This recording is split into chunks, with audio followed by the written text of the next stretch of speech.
Yo, selamat datang di channel Warga Anime, warganya para wibu sedunia. Dan masih bersama Mr. Q di sini. Pada kesempatan kali ini, Mr. Q akan melanjutkan pembahasan alur cerita light novel Tensei Shitara Slime Dataken volume 23 part 12. Karena volume 23 ini dikabarkan menjadi volume terakhir, kalian pasti sangat penasaran bagaimana akhir dari cerita serial Tensura ini. Tapi jika kalian belum menonton volume sebelumnya, kalian bisa menontonnya terlebih dahulu di link yang tertera di deskripsi. Di sini kita akan diperlihatkan Veldora yang menggunakan teknik Weibunya untuk menghajar musuhnya. Dan kita juga diperlihatkan Yuki yang berusaha sekuat tenaga dalam menghadapi ancaman yang merepotkan. Dan langsung saja, tanpa basa-basi lagi, mari kita mulai.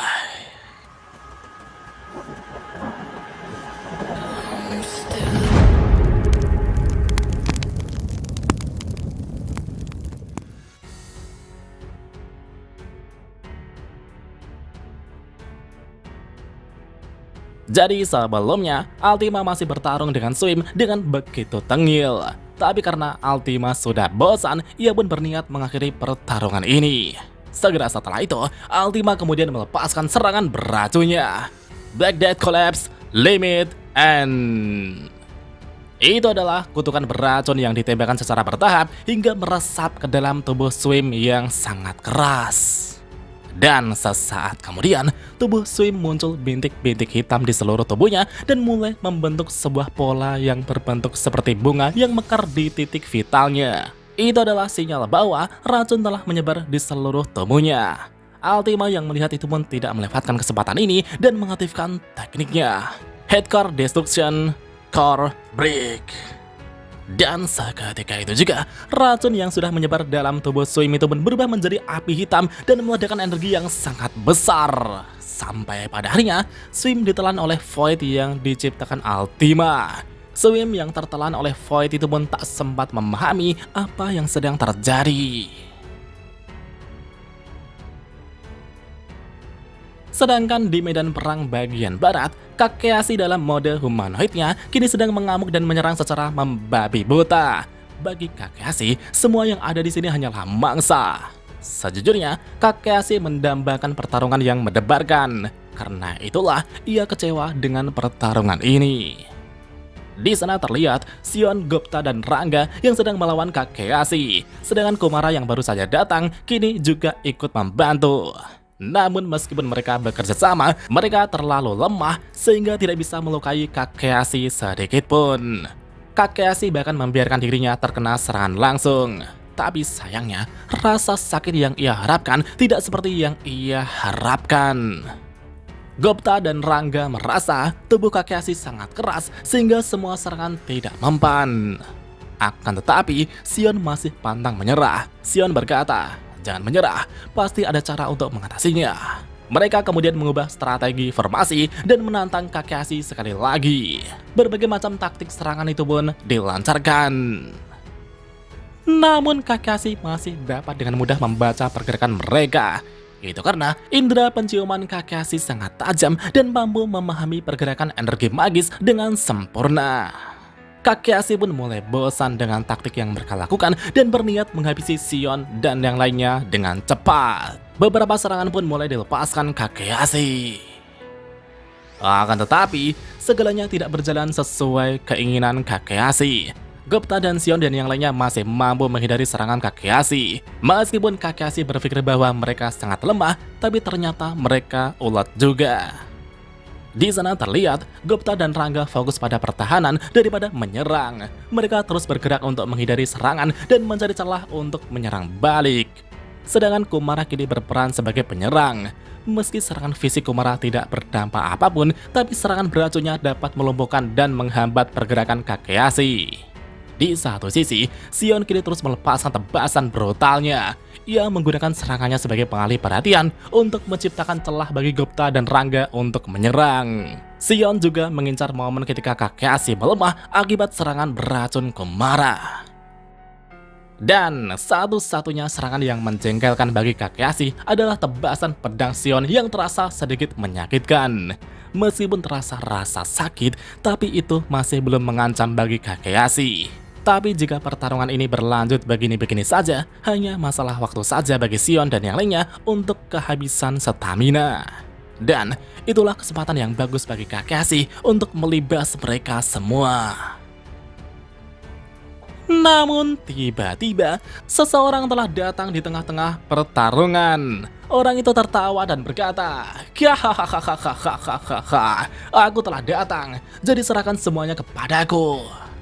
Dan ternyata itu adalah True Dragon Veldora. Karena Rimuru telah kembali, Veldora ingin mengurangi faktor yang membuatnya dimarahi. Maka dari itulah, Veldora kini berdiri dengan keren di hadapan Kakashi dan berniat membuat prestasi agar dipuji Rimuru lagi. Akan tetapi, Sion yang melihat kedatangan Veldora justru malah kesal. Sion berkata, "Veldora sama, apa Anda ingin mencuri mangsaku lagi?" Veldora menjawab bahwa ia juga mengerti. Tidak ada yang suka jika mangsanya diambil. Tapi bukankah dia terlalu kuat untukmu, Sion? Mendengar fakta itu, Sion hanya bisa menggertakkan giginya dengan begitu kesal. Ia tidak bisa membantah bahwa musuh kali ini lebih kuat. Sion juga menyadari bahwa Kakashi masih belum bertarung dengan serius. Jika Kakashi melancarkan serangan serius, ia dan yang lainnya mungkin tidak akan selamat. Bahkan Gopta dan Rangga kini juga sudah kewalahan dan butuh bantuan. Dengan ini, Sion kemudian mengalah dan memohon bantuan Veldora sama sekali lagi. Veldora dengan gagah berani kemudian menerima permintaan Sion dan menjawab, "Serahkan saja kepadaku." Sedangkan di satu sisi, Kakashi kini menatap Veldora dengan penuh waspada. Meskipun energi sihir Veldora terlihat tidak begitu besar, tapi Kakashi merasa ada yang aneh dan meragukan itu. Ia secara naluri merasakan bahwa Veldora lebih kuat dan lebih berbahaya daripada yang lainnya. Jadi gini cuy, alasan kenapa Kakashi merasa waspada meski energi sihir Veldora tidak begitu besar adalah karena Veldora mampu mengendalikan auranya. Veldora sekarang dapat menyembunyikan kekuatannya tanpa memancarkan energi sihir sedikit pun. Dan pada saat itulah, Veldora langsung melesat maju menyerang. Tendangan demi tendangan, pukulan demi pukulan pun dilepaskan. Akan tetapi, Kakashi terus menghindarinya dan mundur selangkah demi selangkah. Ia pun terus bergerak dengan menjaga jarak sambil mencari celah. Melihat tindakan Kakashi, Veldora berkata, "Sepertinya kau sangat waspada denganku ya. Tidak buru-buru menyerang dan mengamati musuh memang adalah hal dasar. Baiklah, mari kita sedikit bermain-main." Veldora kemudian kembali maju menyerang. Sambil menghadapi Veldora, Kakashi merasa bahwa Veldora adalah lawan yang berbahaya. Tapi ia tidak tahu apa yang membuatnya begitu berbahaya. Karena itulah, ia harus mencari tahu dan merencanakan strategi untuk menghadapinya. Kakashi kemudian meraung dan melepaskan auranya yang luar biasa. Kakashi kemudian meniru gerakan Gopta dan Rangga dan menerjang ke arah Veldora dengan kecepatan maksimal. Ia kemudian memanfaatkan momentum itu dan mengeluarkan kedua cakarnya untuk memenggal Veldora dalam sekali serang. Tepat sebelum cakar Kakashi mengenai leher Veldora, Veldora dengan cepat melepaskan pukulan uppercut dan menghantam dagu Kakashi dengan sangat keras. Veldora tertawa dan berkata, "Hahaha, apa kau lihat itu? Itu adalah jurus wibu baruku, Storm Fang."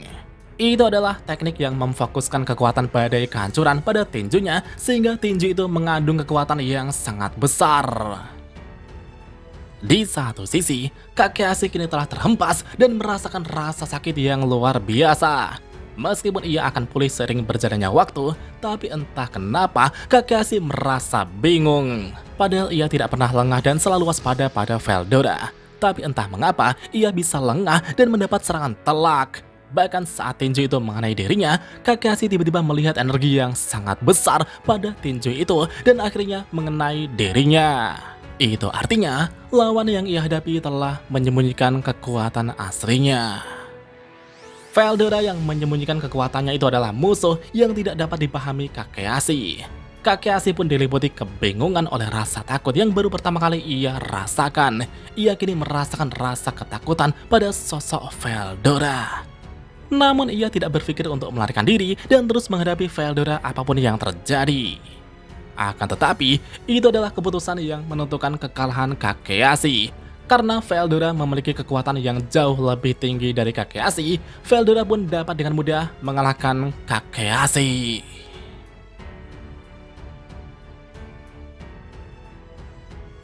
Shin kemudian berpindah ke medan perang bagian utara, tempat Hapataki mengamuk. Dan pada saat itu, Hapataki tiba-tiba berevolusi dan berubah menjadi humanoid dengan wujud wanita cantik. Dengan kekuatannya yang meningkat, ia kini melihat para prajurit di medan perang bagian utara sebagai mangsanya. Tapi berkat datangnya Yuki Kagurazaka di sana, situasi mulai sedikit membaik. Itu karena Yuki telah menggunakan teknik yang mengganggu ruang untuk membatasi pergerakan Hapataki. Sedangkan Mai saat ini masih terus berusaha mempertahankan kemampuannya untuk mengganggu kemampuan teleportasi Hapataki. Dengan begitu, mereka bisa memprediksi pergerakan dan kemunculan Hapataki. Mai yang melihat situasi mulai membaik itu pun sedikit lega dan berkata, "Syukurlah Yuki dan yang lainnya datang tepat waktu." Mai juga kagum dengan Yuki yang mampu menggunakan kemampuan instan teleportasi yang lebih mahir daripada dirinya. Dan pada saat itulah Yuki berhasil menentukan titik kemunculan Hapataki. Dengan aba-aba Yuki, Adelman, Gadra, dan semua orang yang ada di sana kemudian serempak melepaskan serangan terkuat mereka masing-masing. Dan duar! Namun betapa mengejutkannya, meskipun semua serangan telah dipusatkan ke arah Hapataki, tapi Hapataki hanya sedikit terluka. Melihat Hapataki yang masih sehat walafiat, Adelman dan Gadra merasa malu dan meminta maaf kepada Yuki. Selain Adelman dan Gadra, serangan gabungan itu juga berasal dari pasukan Bloody Knight, berbagai senjata sihir magus yang dipimpin Elmesia dan Sylvia, 100 anggota Black Number di bawah komando Gadra. Mereka semua saat itu telah mengerahkan semua serangan terkuat mereka masing-masing. Tapi sayangnya, semua serangan gabungan itu tak mempan terhadap Hapataki. Itu karena Hapataki saat itu telah menteleport semua serangan yang mengarah padanya ke tempat lain. Meskipun rencana Yuki gagal, tapi ia masih pantang menyerah. Namun setelah melihat cara Hapataki lolos dari serangan itu, Yuki mendapat sebuah ide dan segera memikirkan rencana penyerangan berikutnya. Yuki kemudian berkata kepada semua orang yang ada di sana bahwa rencana kali ini tidak membutuhkan banyak pasukan untuk melakukannya. Karena yang dibutuhkan Yuki sekarang hanyalah orang-orang terkuat di tempat ini saja. Yuki kemudian memberikan perintah pada sebagian pasukan untuk bubar untuk fokus kembali kepada gerombolan monster cryptid yang berterbangan. Dan sekarang hanya ada Yuki, Kagali, Tear, Laples, Maifuruki, Sylvia, Elmesia, Adelman, dan Gadra saja. Segera setelah itu, Yuki kemudian menjelaskan rencananya kepada mereka. Rencana Yuki adalah menggunakan kemampuan teleportasinya untuk langsung mengirimkan bom yang dibuat oleh Laples dan yang lainnya ke arah Hapataki. Tapi bom yang dimaksud hanyalah perumpamaan dan bukan bom sungguhan. Mereka diminta untuk menyiapkan serangan terkuat mereka dalam bentuk yang mereka kuasai, seperti memuatnya ke dalam bola energi atau mengaktifkannya pada artefak terkutuk. Misalnya dalam kasus Elmesia, dia memadatkan serangannya hingga berbentuk seperti bola energi yang terkompresi. Jika ini meledak, maka akan terjadi bencana besar di mana angin yang kencang berkecepatan dewa akan memotong segala sesuatu. Sedangkan Sylvia juga menyiapkan serangan yang serupa, yaitu bola petir yang terkompresi. Begitu juga dengan Laples dan Tear. Kagali menyiapkan artefak terkutuk, sedangkan Adelman merapalkan Disintegration yang dibungkus Gadra dengan Void. Teknik gabungan Gadra dan Adelman adalah serangan yang paling berbahaya di antara semuanya. Serangan itu diberi nama Pseudo Void Collapse yang daya hancurnya tidak bisa diremehkan. Bahkan Gadra dan Adelman sedikit khawatir jika serangan itu ditembakkan di tempat ini. Tapi Yuki mengatakan bahwa tidak ada yang perlu ditakuti. Segera setelah itu, Yuki dan yang lainnya kemudian bersembunyi di balik bebatuan. Mereka juga menyembunyikan hawa keberadaan mereka agar tidak terdeteksi. Begitu persiapan sudah selesai, Yuki kemudian memprediksi titik kemunculan Hapataki dan melemparkan bom itu menggunakan teleportasi satu persatu ke arah Hapataki. Dan pada saat itulah, Habataki yang mengawasi mangsanya dari udara itu tiba-tiba mendapat sebuah serangan yang muncul di dekatnya. Dan duar, rasa sakit itu pun menjalar di sekitar punggungnya. Habataki pun sangat kesal dan menyebarkan badai ke segala arah. Bom pertama yang mengenai pinggang Habataki itu adalah serangan terkompresi milik Laples. Namun efek dari serangan itu hanya berupa sedikit rasa sakit bagi Habataki sehingga membuat Laples merasa malu. Tapi serangan pertama itu hanyalah eksperimen bagi Yuki. Yuki kemudian menyiapkan beberapa bom berikutnya dan mengirimnya secara serentak dengan teleportasi. Dalam sekejap mata, semua bom itu pun meledak dengan dahsyat tepat mengenai Habataki. Berbagai macam serangan dari Adalman, Gadra, Kagali, Tear, Sylvia, dan Elemesia kini meledak dengan kekuatan penghancur yang sangat luar biasa. Bahkan serangan gabungan milik Adalman dan Gadra, Pseudo Void Collapse kini terlihat sangat ganas. Yuki dan semua orang pun berharap semua serangan gabungan itu bisa menumbangkan Habataki. Dan apakah yang akan terjadi berikutnya? Mari kita lanjut di part selanjutnya. 久しぶりの現世です。せいぜい楽しむとしましょうか。